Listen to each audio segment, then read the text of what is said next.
Social selling. Donc on a cette possibilité technique sur Facebook de dire si la réponse est non, alors elle ne complète pas le reste du formulaire. Donc elle ne finit pas le formulaire avec son nom, son prénom, son adresse email. Donc toi, tu récupères que les leads qui sont vraiment qualifiés.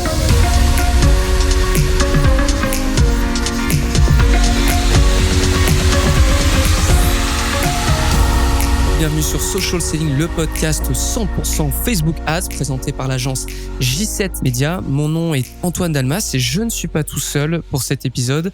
J'ai le plaisir d'accueillir pour la seconde fois une personne qui est du coup déjà passée sur le podcast. C'est Benjamin Durand de Social Desk qui est avec nous. Comment ça va, Benjamin ? Eh ben, ça va super bien. Tous mes vœux à toute l'équipe J7 et à toutes les personnes qui vont écouter de ce podcast. Super content de commencer l'année comme ça et d'avoir fini aussi l'année 2022 avec vous. Donc, non. Mais j'ai absolument pas souhaité meilleurs vœux à quiconque. C'est pour ça que je l'ai fait pour toi. Très bien, merci du rattrapage. Et effectivement, comme tu l'as dit, tu es passé donc sur Social Selling en fin 2022 pour un superbe épisode qui retraçait un peu le bilan de Meta en 2022 et nos attentes sur 2023. En l'occurrence, moi j'avais envie que tu repasses sur le podcast pour parler un peu plus de ton expertise et puis un peu de comment dire, parce que tu as aussi une expertise Facebook indéniable et tu as une expertise aussi sur certains domaines, et je me suis dit que ça aurait été intéressant de venir en faire part à notre communauté. Donc je te propose de commencer avec une question super simple. Est-ce que tu peux nous faire une petite présentation du type de compte que tu gères et des budgets que tu gères en l'occurrence? Ouais, avec plaisir.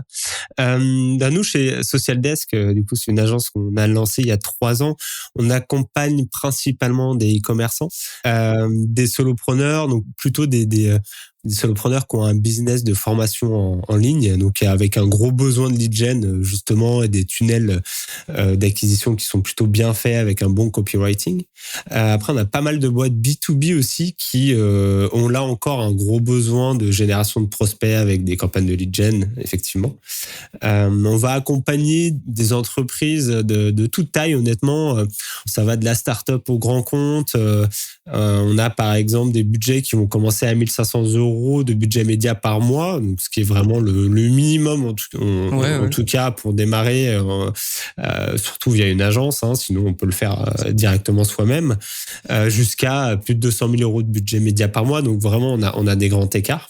Et après, la spécificité aussi de Social Desk depuis le début, ça va être d'aller sur toutes les plateformes. Donc on est sur l'ensemble des plateformes SMA, que ce soit Facebook, Meta qui est le gros évidemment aujourd'hui, mais on est aussi sur TikTok, sur Snapchat et sur la partie Google Ads. Donc on va embarquer nos clients sur l'ensemble des plateformes. D'accord. Et du coup, vous avez compris, mais en préparant l'émission, tu m'expliquais que tu avais une très grosse expertise en lead gen, ne serait-ce que pour les solopreneurs, les infopreneurs et notamment le B2B, parce que nécessairement, tu as besoin de générer des leads. Et une grosse question qu'on se pose toujours est de savoir, est-ce qu'on passe par une campagne de lead ad, donc à même Facebook, le format natif à Facebook pour générer des leads, ou par un tunnel de vente extérieur, donc avec une landing page? Comment est-ce que tu réponds à cette question? Quelles informations te permettent de prendre une décision à ce niveau? Est-ce que c'est généralement un client qui veut absolument du lead ad, ou c'est toi qui leur proposes selon un élément que tu vas nous donner? Alors, super question. C'est vrai qu'on a vraiment poncé le lead ad form en 2022. On a eu un très gros client. C'était un client qui avait un gros besoin en CPF, donc avec des besoins de plus de 500 leads jour.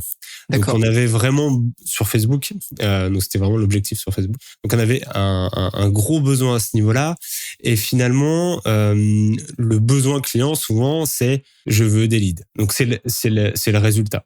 Après toi tu vas avec ton expertise amener la manière. Donc est-ce que la manière c'est via du lead ad form ou via la création de landing page avec un formulaire? Finalement, ça, ton client, tant que tu respectes ton coût d'acquisition et une volumétrie, c'est ton affaire. Donc généralement, nous, quand on commence un projet de génération de leads, on va essayer de faire un peu table rase de nos expériences passées, parce que finalement dans notre métier, ce qu'il y a de plus dangereux, c'est d'avoir des habitudes et de se dire non, mais de toute façon, c'est tout le temps comme ça que ça marche. Et en fait, non, c'est pas tout le temps comme ça que ça marche. Parfois, ce format va très bien marcher pour un client et pas du tout pour un autre. Donc, pour répondre plus précisément à la question, c'est un peu les deux, mon capitaine. Donc, on va tester les deux. C'est-à-dire qu'on va tester à la fois du lead ad form, mais aussi une landing page avec un formulaire. Souvent, on va utiliser des outils de création de landing page assez simples, comme du Onbounce, par exemple, pour vraiment, sur une période donnée, que ça soit peut-être 2 semaines ou maximum, généralement 1 mois, lancer 2 campagnes séparées avec vraiment un A/B testing sur qu'est-ce qui fonctionne le mieux. Est-ce que c'est la lead ad form? Est-ce que c'est la landing page? Pour rappel, juste sur la lead ad form, parce que voilà, beaucoup de clients ne connaissent pas forcément ce format-là. C'est vraiment un formulaire instantané qui est directement cliquable depuis une publicité Facebook. Donc, on ne sort pas de l'écosystème Facebook. C'est tout ça l'intérêt finalement de ce format-là. C'est un objectif prospect quand on crée une campagne Facebook. On va avoir 2 critères pour qualifier en fait une campagne de génération de prospects efficace ou pas. Le premier, c'est la qualité du lead. La qualité du lead, voilà, est-ce que il est dans ma target? Est-ce qu'il y a un besoin? Est-ce que ce besoin il est immédiat? C'est que potentiellement il va acheter dans les prochaines semaines ou les prochains mois, ou le lead est encore pas assez chaud et potentiellement ce sera plutôt dans 1 ou 2 ans qu'il va acheter notre produit. Le deuxième critère qui est hyper important, c'est aussi la quantité de lead. Parce que quand on va avoir des comptes où on veut scaler, on veut grossir, comme en l'occurrence mon exemple de client où on est sur du CPF, on avait une grosse volumétrie de 500 leads par jour, bah là, on doit aussi mettre en place des techniques pour avoir de la volumétrie tout en respectant la qualité et un coût d'acquisition du coût par lead également. Donc, c'est un savant mélange entre qualité et quantité. Donc, quand on fait ces tests-là, après 2 semaines, 4 semaines, déjà, on a des métriques qui vont sortir. Est-ce que la lead ad form fait plus de quantité et de qualité? Généralement, dans ce qu'on voit, que ce soit l'ensemble des comptes, c'est quand on fait du lead ad form, on a plus au fait de quantité de lead. C'est vrai. C'est ça. Donc, on a plus de leads. Et quand on passe via une landing page, on a souvent une qualité qui est meilleure. Donc ça, c'est en règle générale, c'est pas une vérité, mais c'est ce qu'on constate quand même la plupart du temps. Donc après, il y a des techniques, même en lead ad form, pour essayer de qualifier davantage son lead. Ça allait être ma question. Est-ce que tu t'es déjà retrouvé dans des situations où tu as eu un appel de client qui disait, écoute, là, ce que tu m'envoies pour l'instant, c'est pas assez qualifié. Comment t'as pu réagir à ça? Complètement. Ce qui se passe, c'est que du coup, quand on fait le test, pour arriver à ta question, c'est que le gagnant, c'est le lead ad form. La plupart du temps, c'est là où on va avoir finalement le plus de leads avec le coût par lead le plus bas. Donc pour notre client, l'exemple de notre client qui faisait du CPF, c'était top pour lui parce qu'on arrivait à la volumétrie souhaitée. Par contre, la qualité, parfois, n'était pas toujours au rendez-vous.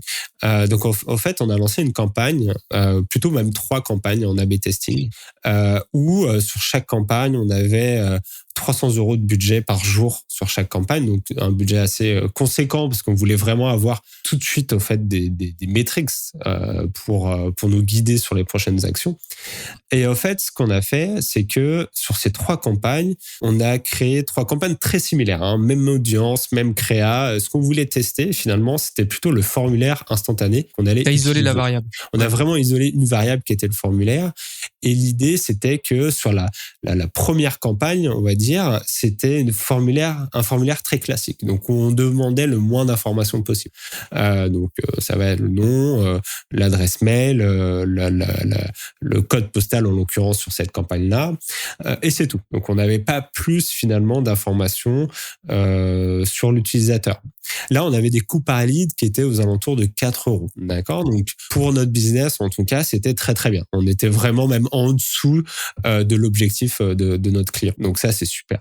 Après, on a lancé une deuxième campagne qui était, là encore, un formulaire, mais avec une question en plus. Donc, on apportait une question en début de formulaire pour essayer de qualifier un petit peu plus la personne. Donc, typiquement, c'est voulez-vous financer votre projet avec le CPF, le compte pro formation? Oui, non. Voilà, mais il continuait ensuite de compléter le formulaire. Donc là, avec cette question en plus, ce qu'on s'est aperçu, c'est qu'on augmentait généralement de 2 euros le coût par lead. Donc on était à 6 euros. Donc effectivement, quand on augmente le nombre de questions, plus le tunnel est long, on le sait, plus on perd de personnes généralement dans le tunnel, mais plus au bout la personne est qualifiée.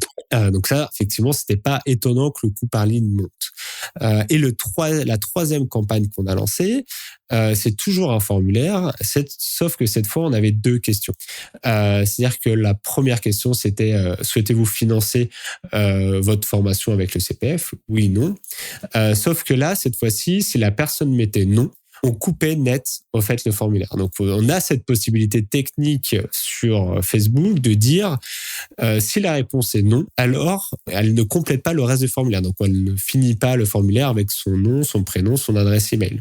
Donc toi tu récupères que les leads qui sont vraiment qualifiés finalement, qui tombent dans le tunnel. Donc excellent. Donc ça c'était top parce que on a pu vraiment avoir des gens qui étaient qualifiés. Alors oui, ça a augmenté aussi le coût par lead.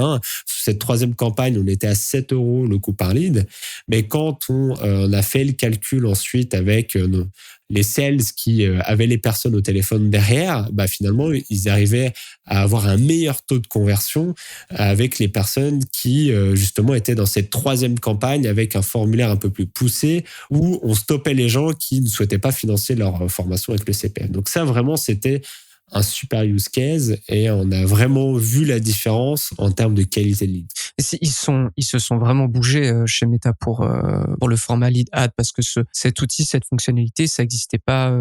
Du coup, ça a été mis en place en 2022, c'est ça? C'est assez récent, effectivement, ces règles. Et vraiment, c'est top. Vraiment, c'est top. Ah ouais, et si on avance là-dessus, parce que c'est des campagnes qu'on a aussi qu'on a aussi lancées sur TikTok et Snapchat, mais ils arrivent clairement pas à la hauteur pour l'instant. D'accord. Okay. Facebook est vraiment en avance là-dessus et vous pouvez même aller beaucoup plus loin que ça avec avec une API. Donc c'est vrai que le formulaire aujourd'hui je pense c'est clairement sous-utilisé dans Facebook auprès des campagnes. On peut faire beaucoup de choses et nous on avait un tel besoin sur ce client-là que vraiment on a pu retourner dans tous les sens le formulaire, quoi. Ouais, clairement le lead ad, c'est pour ça que je te posais la question, souffrait aussi d'une image qui était un peu négative, c'est-à-dire que tu pouvais trouver énormément de volume, et je parle encore une fois à terme de manière générale, ça s'applique pas nécessairement à tous les annonceurs, mais tu auras beaucoup de volume parce que ça se fait à même Facebook, parce que le tracking est forcément meilleur vu que ça se fait à même Facebook. Mais par contre, en termes de qualité, derrière, les gens savent plus pourquoi ont oublié d'ailleurs qu'ils avaient rempli un formulaire. C'est pour ça qu'il y a toujours eu cette balance un peu de landing page, lead ad, on teste un peu, on regarde, comme tu as pu dire. Mais là, si Meta continue d'améliorer ce système, on a tout intérêt à revenir complètement dessus, ou en tout cas à redonner une chance à cette méthode. Et tu as dit que tu passais du coup sur les landing pages, notamment sur Unbounce, c'est quelque chose qu'on utilise pas mal. C'est quoi les éléments en tout cas que tu recommandes toujours d'avoir pour convertir, en tout cas sur ta première page de manière générale? Alors, avant de répondre à cette question, j'avais en tête vraiment un test aussi qu'on avait mis en place. Vas-y. Vraiment pour essayer d'apporter le maximum d'expérience sur ce formulaire-là. Sur le lead ad, c'est qu'on avait aussi testé des audiences. Alors évidemment, on a testé des lookalike au niveau des campagnes de lead ad form.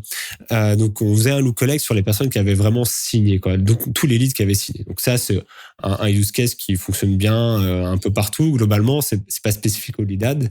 Par contre, ce qu'on n'avait jamais vraiment testé pour le coup, c'est de créer une exclusion en lookalike sur les leads qui avaient pas signé. Et en fait, ça a bien fonctionné. En fait, la campagne a bien fonctionné et ça, vraiment, c'est quelque chose que j'ai appris en 2022 sur ce client-là. C'est que généralement, les lookalike qu'on réalisait, c'était uniquement du ciblage, de l'inclusion pour aller les toucher, mais on faisait très rarement, jamais en fait, d'exclusion de lookalike de personnes qui n'avaient pas signé. Donc ça, on l'a testé et ça a bien fonctionné. Donc voilà, à tester, je pense. J'ai pas encore assez d'expérience sur de nombreux comptes pour dire ok, c'est vraiment un use case à appliquer à chaque fois, mais je pense que c'est clairement un test qui chez nous pour le coup a fonctionné, quoi. Ouais, définitivement, c'est quelque chose quand même à mettre en place, mais ça te demande pour le coup énormément de volume de Clairement, leads à la on peut base. pas le mettre tout de suite en place. Nous, comme je l'ai dit, là, c'est un gros compte avec plus de 500 leads jour. Donc, tu peux t'en douter. Ouais, Évidemment, on avait déjà ouais. assez de volume pour tester ça. Donc, oui, c'est sûr que le lookalike, de toute façon, on peut pas le lancer dès le premier jour. Généralement, c'est compliqué, quoi. Ok, excellente méthode. Vraiment, j'aimerais bien la mettre en place. Je vais essayer de trouver, un compte lead gen qui puisse avoir assez de données là-dessus sur des leads rejetés que sur des leads tout court. Mais très intéressant. Ouais. Avec plaisir. Du coup, pour répondre à ta deuxième question, je reviens sur le fil du sujet. Pour optimiser une landing page, effectivement, il y a beaucoup de choses, il y a beaucoup d'éléments. Je vais te faire j'ai noté une petite liste de choses que nous on regarde à chaque fois. On regarde ou en tout cas qu'on essaie d'appliquer sur le formulaire.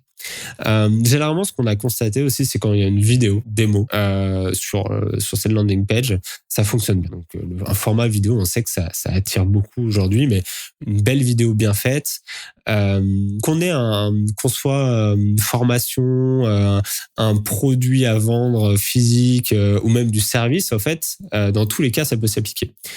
Typiquement, si je vends un biberon, je pourrais avoir une vidéo démo de l'utilisation de mon biberon. Si je vends une plateforme SaaS, ça peut être quand je suis connecté à la plateforme, qu'est-ce qui se passe? Des choses comme ça. Et l'idée, souvent, de cette vidéo, c'est de plonger la personne dans sa prochaine action. Exact. Si je remplis le formulaire, voici ce qui va se passer. Et ça, c'est intéressant parce que ça lui donne un peu l'eau à la bouche. C'est ok, donc il va se passer ça après, derrière. Donc, je pense que c'est un bon use case d'avoir une vidéo. Ça vaut le coup d'investir un petit peu. Ou même pas d'ailleurs de beaucoup investir. Aujourd'hui, avec un téléphone très classique, on peut faire des choses très bien. Voilà. Donc ça, c'est un bon use case. Et évidemment, il y a aussi toute la partie réassurance, preuve sociale, donc tout ce qui est témoignage client, avis vérifié. Essayez de pas mettre des témoignages trop fake où on voit Marc qui a fait un témoignage, qui a acheté. Voilà. Je pense que vaut mieux privilégier plutôt la qualité du témoignage, peut-être avec une vraie personne, avec un vrai nom, une vraie entreprise, une vraie photo du client.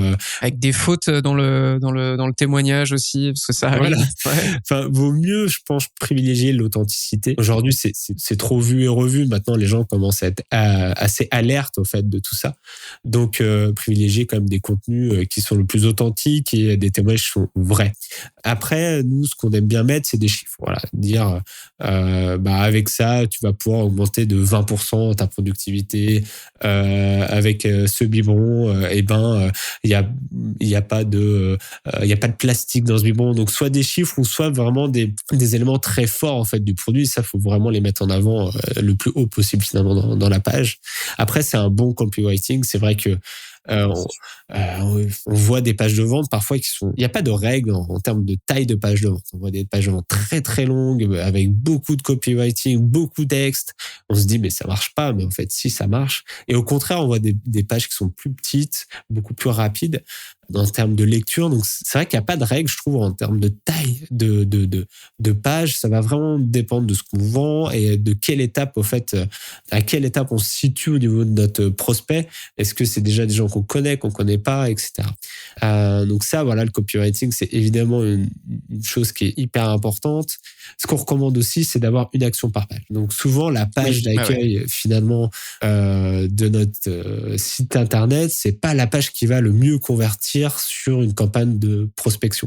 Pourquoi? Parce qu'il y a trop de tentations. On peut cliquer à gauche dans le menu, à droite. Il y a beaucoup trop de messages différents, beaucoup trop d'offres potentiellement. Donc là, c'est vraiment resserré sur, là encore, via l'utilisation des outils comme Onboard, ce qui permet de bien isoler tout ça. Voilà, une action par page, ça c'est vraiment quelque chose qu'on recommande. En l'occurrence, ici, c'est compléter le formulaire. À tous les auditeurs du podcast Social Selling, j'ai une question pour vous. Aujourd'hui, est-ce que vos campagnes Facebook Ads fonctionnent à la hauteur de vos attentes? Est-ce que malgré les tests que vous faites, vous blâmez encore iOS 14 pour vos résultats à la baisse? Dans la dernière année, chez J7 Media, on a redoublé d'efforts dans nos tests et on sent une nette amélioration avec les campagnes de l'ensemble de nos clients. En plus de campagnes Facebook Ads, on a également amené à notre agence des services en publicité Google afin d'intégrer une approche multicanale à notre stratégie. Un département email marketing possédant la certification Platinum offerte aux agences premium chez Klaviyo. Un studio vidéo orienté sur la création de contenu natif et plusieurs autres services vous permettant d'accélérer votre croissance. Donc, si vous désirez un nouveau partenaire pour terminer l'année en force, on vous invite à vous rendre au www.j7media.com/social selling. Donc, je le répète, J, le chiffre 7, média au singulier.com, SOCIALSELLING, ou encore écrivez-moi directement en privé sur LinkedIn. Et je me ferai le plaisir de personnellement discuter avec vous afin de savoir comment on peut vous bâtir sur mesure une analyse de vos efforts actuels. De retour à l'épisode en cours. Je vais appuyer ce que tu as dit au début, mais la vidéo d'accueil sur toutes vos pages, c'est ultra important. Juste de montrer, par exemple, lorsque vous allez vous inscrire, qu'est-ce qui va se passer ensuite, sur quoi vous allez tomber, qu'est-ce que vous allez recevoir et pourquoi vous voulez recevoir cette chose. C'est un truc que j'ai mis en place notamment pour J7 à plein de niveaux et j'ai vraiment vu la différence. Donc ça, j'appuie à fond. Super puissant. Après, vas-y, tu avais d'autres éléments? Ouais, j'ai 2-3 éléments, mais après je pourrais passer 2 heures là-dessus, mais je sais que le podcast il est plus court que ça. Okay. Aujourd'hui, on fait aussi beaucoup d'A/B tests. Alors c'est bête, hein, mais on va utiliser Onbounce ou même Google Optimize pour ceux qui connaissent, pour changer une phrase, changer la couleur d'un bouton, des choses comme ça, pour voir quel est le meilleur taux de conversion. On va beaucoup aussi A/B tester le formulaire. On va essayer de faire un formulaire plus court, plus long. On va essayer de faire un formulaire sur une seule page. Enfin, en tout cas, toutes les questions sont affichées en une fois. Ou alors, on va utiliser plutôt des étapes, comme l'utilisation de Typeform, pour ceux qui connaissent, qui est un outil qui crée des formulaires, hein, qui est vraiment bien, justement, qui permet, quand on a plein de questions, plein de choses à dire pour qualifier le lead, d'avoir un peu un système une UX très bonne pour compléter une question après l'autre. Donc, un peu comme un quiz en fait. Hein. Un peu comme un quiz, ouais, c'est exactement ça. Ça te fait passer un formulaire pour un quiz et du coup la personne c'est un peu plus je sais plus ce que c'est le terme, mais un peu plus trivial, voilà, pour que remplir juste un formulaire. C'est ça, ça porte c'est un peu plus ludique effectivement, et il y a plein de choses d'automatisation à faire avec Typeform, des connecteurs, etc. Donc c'est très puissant là encore. Et puis je finirai avec une dernière chose. Pour moi, le plus important, c'est d'aligner en fait votre campagne, votre publicité avec votre landing page, parce que généralement, quand on fait beaucoup de tests, si vous avez un message qui est complètement différent à votre landing page, ce qui arrive, hein, clairement, ça paraît tellement bête de le dire comme ça, mais au fait, on le voit, c'est par exemple, on va cibler telle audience, tel persona, et en fait, sur la landing page, on a un message différent. Donc forcément, cet alignement marketing entre la publicité et la landing page doit être obligatoire aujourd'hui pour que ça se passe bien derrière. Et pour revenir du coup sur la publicité Facebook, on sort du mois de décembre. Comment ça s'est passé de ton côté? Parce que tu m'expliquais que décembre, c'était vraiment un très gros mois pour toi. De mémoire, hein, dis-moi si je me trompe, mais tu m'expliquais que c'était moins le Black Friday. Pour toi, c'était plus décembre qui était important. Est-ce que tu as eu des apprentissages, des observations à partager avec nous ou des réussites même? Oui, alors ça s'est super bien passé. Merci. Ouais. Pour nos clients aussi. C'est vrai que c'est souvent un moment important pour nos annonceurs, pour nos clients, parce que certains font la moitié de leur chiffre d'affaires en fait sur décembre, tout simplement. Donc faut pas se louper. Ouais, faut pas se louper. J'ai 2 apprentissages. Alors le deuxième est un peu particulier. Le premier, c'est que généralement en décembre, ce qu'on faisait habituellement, c'est qu'on aimait bien contrôler les campagnes. C'est-à-dire qu'on n'aimait pas trop donner la main à l'algo Facebook, parce qu'on voulait vraiment savoir ce qui se passait, tout contrôler quoi, finalement. Et là, c'est un peu la première fois que sur certains comptes, on a un peu donné la main à des campagnes automatiques, Advantage Plus, etc. Mais toujours avec une campagne quand même classique à côté, pour ne serait-ce que pour tester. Et on s'est clairement aperçu que nos campagnes qui étaient un peu plus automatisées, à l'exemple au fait de l'Advantage Plus, c'est que en fait elles étaient plus performantes. Donc on a un client typiquement, on va avoir un CPA à 11 € sur l'Advantage Plus, et on était sur notre campagne fil rouge classique plutôt à 15 € quoi. Donc c'est clairement pas quelque chose qu'il faut mettre de côté parce que c'est 4 euros gagnés sur un CPA, ça représente beaucoup, surtout quand on fait des gros volumes, quoi. Donc ça pour moi ça a été une grosse surprise. C'est généralement pas quelque chose qu'on faisait en décembre parce que on donnait pas trop la main à l'algo pour le coup. En tout cas on voulait vraiment tout contrôler.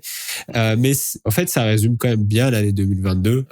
C'est que Facebook, Meta pousse vraiment aujourd'hui à l'automatisation et ça amène à une question presque plus philosophique de notre métier qui est finalement est-ce que notre métier est pas en train de changer on était sur un métier très technique il y a quelques années de ça sur Facebook avec des hacks au niveau des intérêts, etc. Où finalement maintenant Facebook va plutôt nous orienter vers la créa, le message, le copywriting, le tunnel de vente. Et du coup, c'est un petit peu ça, le résumé de 2022 aussi, sachant que je mets quand même toujours entre guillemets l'automatisation parce que ça peut aussi être compliqué parce qu'on ne maîtrise pas tout.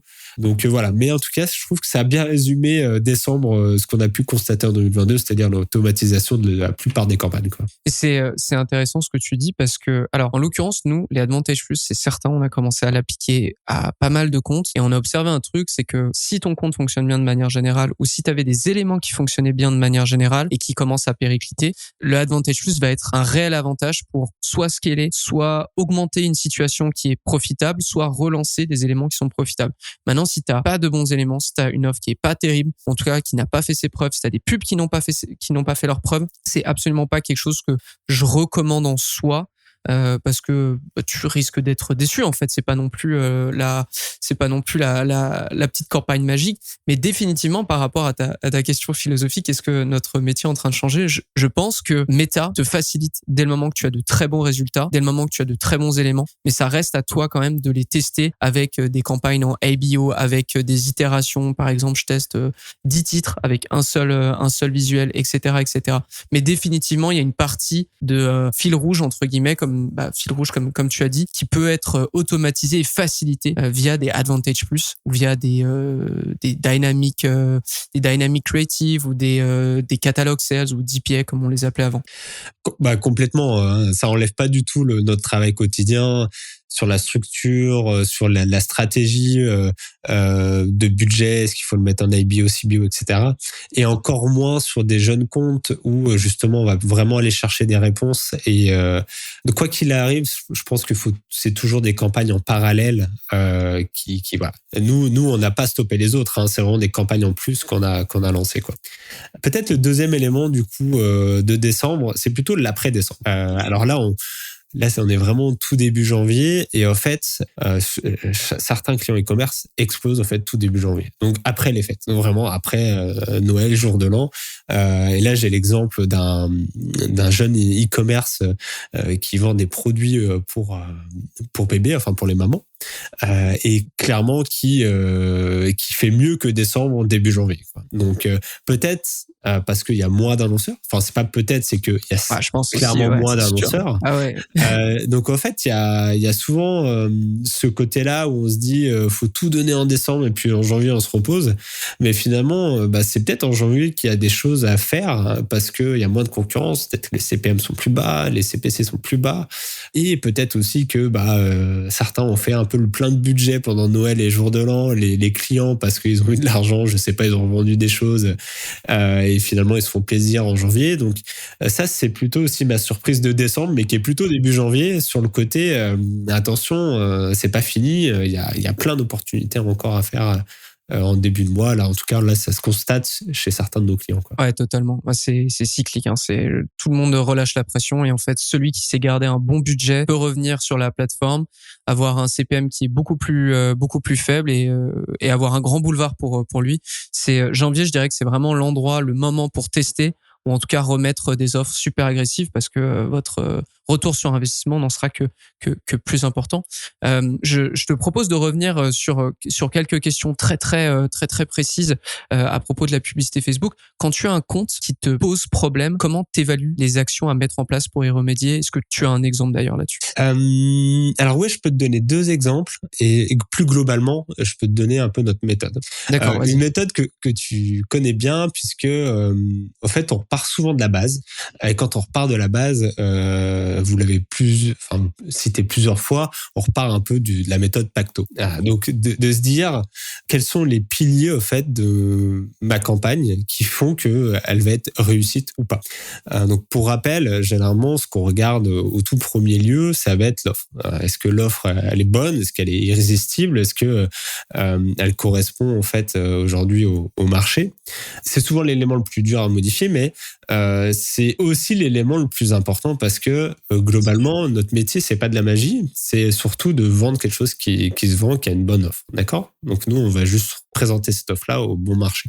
Ensuite c'est le tunnel de vente. Donc on va regarder le tunnel de vente. Est-ce qu'il n'y a pas un problème de tracking? Est-ce qu'il n'y a pas un problème dans le tunnel au niveau de l'ajout au panier?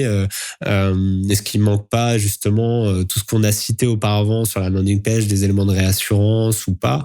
Donc en fait, souvent ce qu'oublient certains clients ou plus globalement certaines personnes, c'est que une campagne qui est réussie sur Facebook, ça dépend pas que de la campagne. Ça dépend au fait du produit, de l'offre, du tunnel de vente, du chargement de la page. Est-ce que la page est bien sur mobile? Et en fait, ce métier-là, il est hyper important. Donc, on regarde le tunnel de vente, on regarde les audiences qu'on a pu tester sur Facebook, on se remet un petit peu sur quels sont les personas qui vraiment on refait le travail depuis le début quoi. Les personas de notre client, on va aller regarder après toute la partie créa, tout le copywriting des ads, qu'est-ce qu'on a pu tester, qu'est-ce qui pourrait fonctionner, les hooks qui pourraient aussi vraiment attirer nos clients. Donc là, on va aussi aller chercher des méthodes AIDA ou des choses comme ça pour essayer vraiment d'attirer l'attention de nos utilisateurs. Tu peux expliquer la méthode AIDA pour les personnes qui nous écoutent? Ouais, la méthode AIDA, c'est une méthode de copywriting qui est utilisée plus globalement, mais qu'on peut utiliser aussi sur une créa. Donc le A, c'est vraiment attirer notre client. Donc c'est attirer l'attention en fait de notre client. Donc ça peut être une phrase typiquement vous avez de la cellulite. Voilà, bon là j'ai attiré mon je te remercie. Client. Je le disais pas personnellement évidemment. C'est le premier truc qui m'est venu en tête parce qu'en fait c'est quelque chose que j'avais déjà pitché. Okay. Après le I, c'est l'intérêt, donc de susciter finalement l'intérêt de votre produit. Donc là on va essayer de creuser un petit peu. Oui, vous avez de la cellulite, alors c'est quelque chose qui vous dérange, etc. Donc en fait, on creuse un petit peu le sujet. Donc ça, c'est le I de AIDA, effectivement. Donc attirer l'attention, l'intérêt. Après, en fait, on va essayer d'expliquer vraiment le problème. Donc on va commencer à parler de la solution. On va essayer de se dire, bah voilà, il y a une fin heureuse à tout ça. Tu sais que il y a un produit, il y a une crème qui va te permettre globalement d'enlever en fait cette cellulite. Et enfin, le dernier point, c'est l'appel à action. C'est OK, maintenant, c'est va visiter notre produit sur la landing page. C'est laisse ton mail pour avoir un livre blanc. Enfin voilà, l'appel à action. Donc c'est des méthodes qu'on utilise. On en a d'autres qu'on pourrait utiliser. Après, tout n'est pas mis dans l'ordre forcément. Faut pas respecter à la lettre la méthode AIDA. Faut le faire vraiment. C'est une manière de générer. C'est une manière de structure, une structure d'idées. Donc ça, c'était pour le 4e point. Est-ce que tout ceci est correct au niveau copywriting des créas? Et le dernier point, c'est la configuration. Est-ce que notre campagne est sur le bon objectif ou pas? Et la structure est-elle bonne sur mon compte? IBO, CBO, donc vraiment. Est-ce qu'elle a été challengée aussi, non? Challengée, est-ce qu'on a pu tester des choses? Donc on regarde tout ça. Et pour te donner 2 exemples, le premier c'est une marque de soins pour hommes. Donc c'est un client qu'on a rentré en 2022 chez nous. Et au début en fait on ciblait que les hommes, parce que c'était une marque pour hommes. Donc je le sens venir. Sans venir.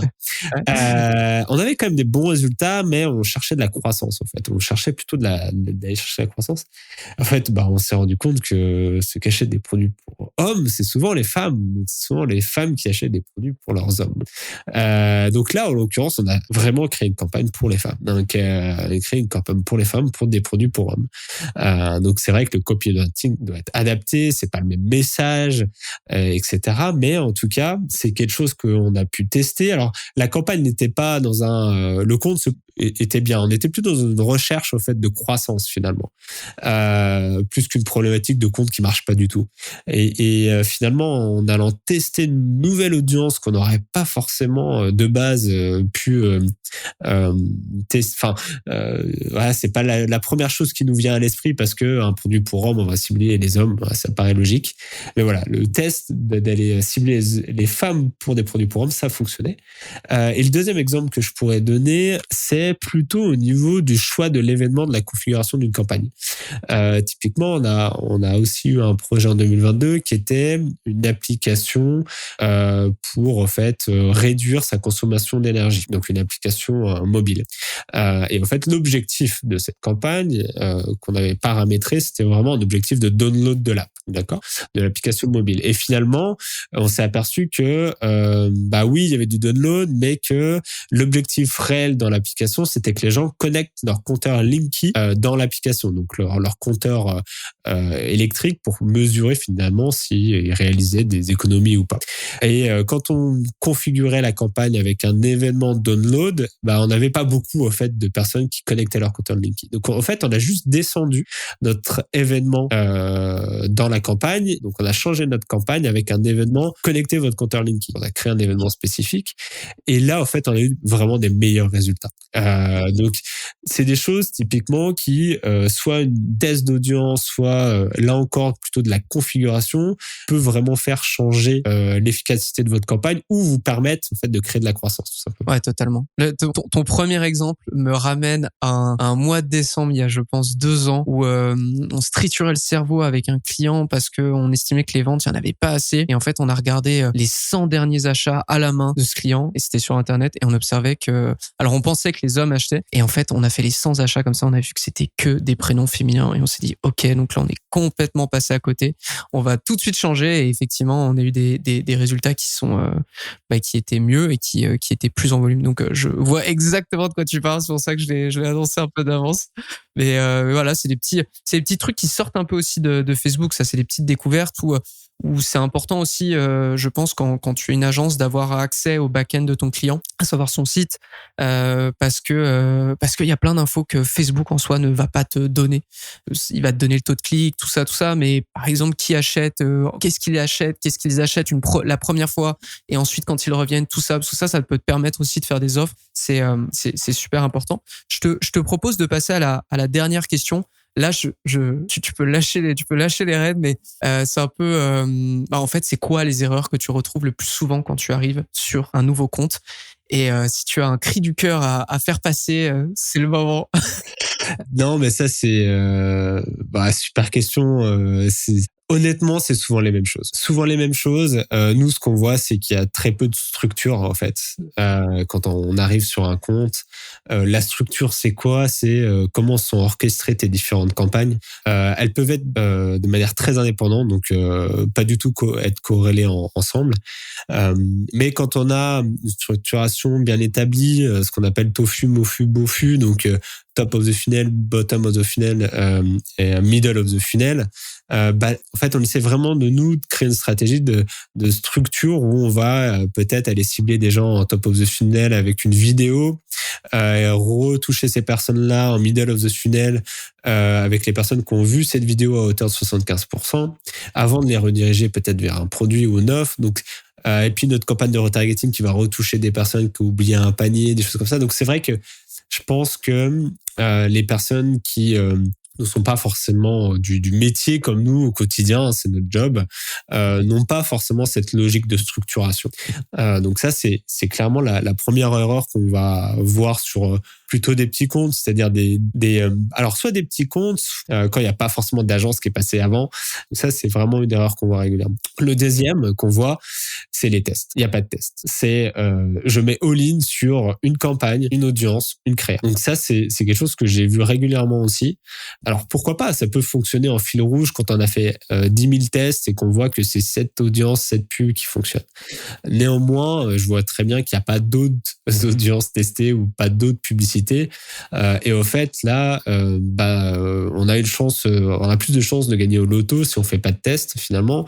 Donc, nous, ce qu'on recommande, c'est à chaque fois quand on met en place au moins une campagne, c'est d'avoir une campagne avec au minimum 2 audiences à tester, avec au minimum 3 ads à tester derrière, créa. Parfois, c'est juste de la déclinaison. Hein. Ça peut être 2 ads qui sont très similaires, mais avec une couleur de fond différente. Et vraiment, on peut voir des vraies différences de résultats. Ou alors un concept différent, un format différent, vidéo, etc. Mais voilà, beaucoup de comptes aussi ne font pas assez de tests, clairement. Bon, du coup, pas assez de tests et une structure qui est complètement à revoir. T'en as d'autres, pardon? Ouais, j'en ai d'autres. Pardon, souvent, c'est mauvais objectif. Mauvais objectif. Mauvais objectif de campagne. Moi, je veux vendre des produits. Je veux faire une campagne de trafic. Voilà. Optimisé en clic sur lien. En clic sur lien, bien sûr. Non. En fait, pourquoi? Parce que l'algo Facebook est fait que il va effectivement faire ce qu'il doit faire. C'est-à-dire, il va vous rapporter des gens, vous amener des gens qui vont cliquer sur votre pub. Mais c'est pas forcément des gens qui vont acheter. C'est juste des gens qui sont c'est des cliqueurs. Donc, plus on descend l'événement de notre campagne et l'objectif de notre campagne au plus bas, au fait, de notre objectif final, généralement un achat quand on est en e-commerce, plus ça aura d'efficacité au niveau de notre campagne. Donc ça, un mauvais tracking, un mauvais choix d'objectif, c'est clairement un problème aussi qu'on voit, un mauvais tracking. Je veux pas m'étaler plus dessus, mais quand on remonte pas les événements, forcément, on navigue à l'aveugle. Donc voilà, clairement, c'est les choses qu'on voit le plus souvent, quoi. Je passe un appel, mais 2023, j'espère ne plus voir de campagne de trafic. Voilà. Et surtout des campagnes de trafic en optimisant en clic sur lien parce que c'est pas possible. Je pense qu'on l'a assez répété. Là, on le répète encore. Il y a un moment, faut que le message passe. Mais bon, après, c'est vous, hein, vous faites ce que vous voulez de vos campagnes, mais c'est juste qu'on le sait pertinemment, faire des campagnes de trafic quand vous voulez vendre. Si vous n'avez pas une campagne d'achat à la base, parce que ça peut être aussi une technique pour bien quadriller son audience, d'aller la chercher sur différents objectifs, aussi parce que ça va coûter moins cher forcément de faire une campagne de trafic en termes de CPM par rapport à une campagne de conversion. Mais si vous êtes juste en trafic, je suis pas certain que vous soyez content de vos résultats et vous allez commencer à être frustré à partir de Facebook Ads et vous allez vous dire tiens, Facebook Ads ça marche pas du tout. Ce n'est pas le cas, c'est juste pas de campagne, c'est juste pas possible. Écoute Benjamin, on a terminé l'épisode. Ça a été un vrai plaisir de t'avoir. Tu nous as appris plein de trucs, notamment moi je retiens surtout l'exclusion des lookalikes, de gens qui sont devenus des leads mais qui n'ont pas signé. Et ça, j'ai très très très envie de trouver un annonceur pour le tester. Est-ce que tu as envie de conclure sur un dernier conseil, où est-ce qu'on peut te retrouver d'ailleurs, parce que je sais que tu n'es pas nécessairement dans les podcasts, mais tu es sur YouTube. Ouais, j'ai une petite chaîne YouTube qui s'appelle Benjamin Durand, tout simplement. Sur YouTube, vous pouvez me retrouver. Alors, il y a beaucoup de vidéos SMA où j'explique, c'est des tutos où je vous explique de A à Z comment créer une campagne, comment créer une audience, lookalike. Donc, c'est une petite communauté que j'ai créée. Hein. On est 3000 aujourd'hui, donc c'est vraiment c'est du partage. C'est du partage, donc c'est quelque chose que j'aime bien faire. Et après sur LinkedIn, voilà, vous pouvez me retrouver aussi sur LinkedIn, Benjamin Durand, si vous voulez me contacter.